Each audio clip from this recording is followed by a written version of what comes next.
అయితే మిత్రులారా, నిన్న మన కొంతమంది ప్రకటనలు చేస్తున్నారు. నేను నిశితంగా గమనిస్తున్నా.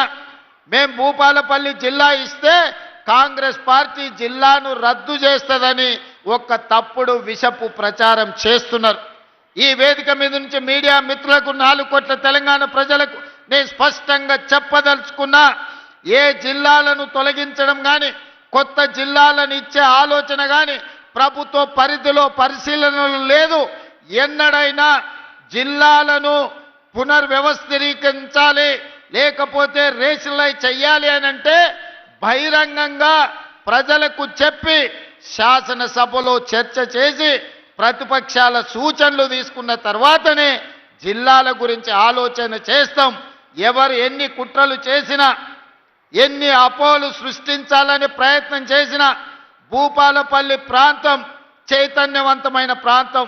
ఎవరు ఏ కుట్రలు కుతంత్రాలతోని ఈరోజు తప్పుడు ప్రచారం చేస్తుండ్రో పసిగట్టగలిగిన శక్తి ఈ ప్రాంత ప్రజలకు ఉన్నది. భూపాలపల్లి జిల్లా ఎక్కడికి పోదు, జిల్లా కొనసాగుతుంది. అభివృద్ధి పదం వైపు నడిపించే బాధ్యత మన ప్రభుత్వం తీసుకుంటుంది. కొంతమంది చిల్లర మల్లర ప్రచారాలు చేస్తారు. తాత్కాలికమైన రాజకీయ లబ్ధి కోసం వాళ్లకు తప్పుడు ప్రచారం చేయడం, ఈ ప్రాంతం మీద విషం చిమ్మడం తప్ప వాళ్ళు చేయగలిగిన ప్రయత్నం ఏదీ లేదు.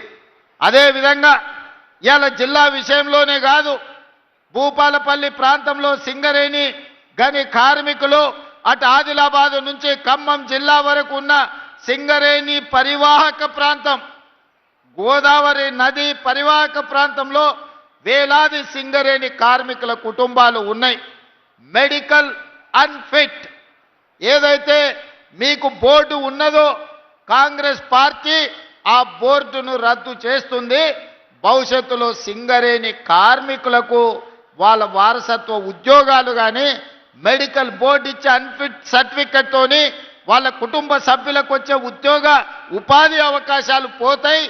మిమ్మల్ని కాంగ్రెస్ పార్టీ మోసం చేస్తుందని కొంతమంది తప్పుడు ప్రచారం, విషపు ప్రచారం చేస్తున్నారు.